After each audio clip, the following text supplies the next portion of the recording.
દાહોદના APMC market ખાતે થયેલી 1.46 કરોડની સનસનીખેજ લૂંટનો ભેદ પોલીસે ગણતરીના કલાકોમાં ઉકેલી કાઢ્યો છે।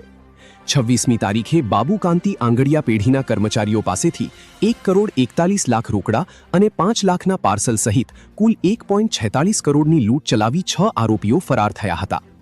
ઘટનાની જાણ થતાં જ દાહોદ પોલીસે સમગ્ર જિલ્લામાં નાકાબંધી અને સઘન પેટ્રોલિંગ શરૂ કર્યું હતું। દરમિયાન મળેલી બાતમીના આધારે પોલીસે 3 આરોપીઓને ઝડપી પાડ્યા હતા। પોલીસથી બચવા ભાગતા આરોપીઓની બાઇક પોલીસની ગાડી સાથે અથડાતા 3 ઈજાગ્રસ્ત થયા હતા અને હાલ પોલીસ જાપ્તા હેઠળ સારવાર લઈ રહ્યા છે। ઝડપાયેલા આરોપીઓમાં અતુલ મહેશ ભૂરિયા, પરમેશ્વર પલાસ અને ગોવિંદ મોહનિયાનો સમાવેશ થાય છે, જ્યારે અન્ય 3 આરોપીઓ હજુ ફરાર છે। પોલીસે જણાવ્યું છે કે લૂંટના કાવતરામાં સંડોવાયેલા તમામ લોકો સામે કડક કાર્યવાહી કરવામાં આવશે। Bureau chief Pravin Kalal, Dahod.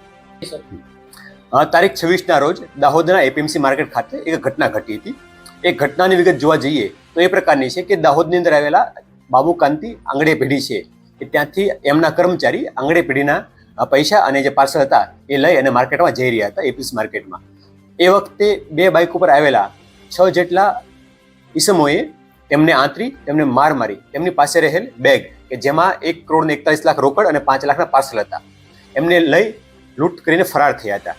આ ઘટનાની જાણ થતાં જિલ્લા પોલીસ વડાના માર્ગદર્શન હેઠળ એલસીબી, એસઓજી, લોકલ પોલીસના તમામ સ્ટાફને એલર્ટ કરી સમગ્ર જિલ્લામાં અલગ અલગ જગ્યાએ પેટ્રોલિંગ નાકાબંધી હાથ ધરી હતી। એ જ દરમિયાન માહિતી મળતા 3 જેટલા ઇસમો હતા એ બાઇક ઉપર પસાર થઈ રહ્યા છે એ માહિતી આધારે દાહોદ રૂરલના પીએસઆઈ શ્રી ઝાલાની ટીમ દ્વારા એમને ખાનગી ગાડી દ્વારા આંતરી અને રોકવાનો પ્રયાસ કર્યો હતો। એ દરમિયાન તે લોકો ભાગવા જતા તેમણે ગાડી સાથે બાઇક અથડાવી અને પોતે પડી ગયા હતા અને પોતાની ઈજા પહોંચાડી હતી। તો આ 3 લોકો છે એમને સારવારમાં ખસેડવામાં આવ્યા હતા અને જરૂરી પૂછતાછમાં જાણવા એવું મળ્યું છે કે આજે 6 ઇસમો હતા જેઓના નામ અતુલ મહેશ ભૂરિયા, પરમેશ્વર પલાસ, ગોવિંદ મોહનિયા, આ 3 લોકો છે જે હાલમાં સારવાર હેઠળ છે। આ સિવાયના 3 લોકો હતા જે બીજી બાઇકમાં એમના નામ પણ ખુલી ગયા છે, જેઓના નામ અવિશલ પલાસ જે ખરજ ગામના છે, જિગ્નેશ હઠીલા જે મંડાઓના છે અને અર્જુન આમલિયા, આ 3 લોકોના નામ ખુલી ગયા છે। આમ ટોટલ 6 લોકોના નામ હાલમાં ખુલી ગયા છે। આ 6 લોકો ઉપરાંત પણ રેકી કરવામાં મદદ કરનાર, સમગ્ર કાવતરા ઘડવામાં મદદ કરનાર અને પૈસાની સગવડ કરવામાં જે લોકોએ મદદગારી કરી છે એ તમામ બાબતે પોલીસની ઊંડાણપૂર્વકની તપાસ હાલમાં ચાલુમાં છે। મદદગારી કરનાર લોકો તથા આગામી સમયમાં આ લોકોને કોઈ મદદગારી કરશે એ તમામ લોકો સામે પણ કાયદેસરની કાર્યવાહી હાથ ધરવામાં આવશે। આ તમામ લોકોને દવાખાનામાં ડિટેચ કર્યા બાદ પોલીસ કાયદેસરની આગળની કાર્યવાહી હાથ ધરશે।